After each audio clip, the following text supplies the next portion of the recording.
दोस्तों, अगर आप अपनी ज़िंदगी में हकीकी कामयाबी हासिल करना चाहते हैं तो बहते हुए झरनों की मानद बन जाओ ताकि लोग तुमसे ठंडक महसूस कर सकें। खुद को ऊंचे पहाड़ों की तरह बुलंद कर लो ताकि लोग तुम्हारी अजमत की मसालें दें।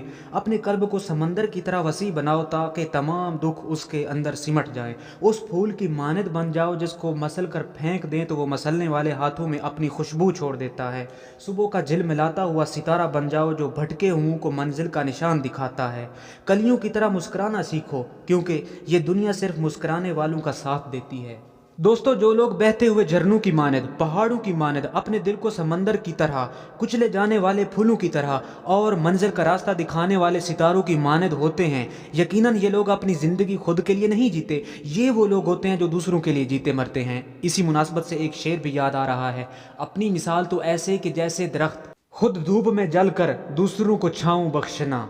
ये लोग दरवेशी लाइफ स्टाइल इख्तियार किए हुए होते हैं जिन्हें ये दुनिया भी इज्जत देती है और अल्लाह के नज़दीक भी यही लोग मोतबर हैं। शुक्रिया।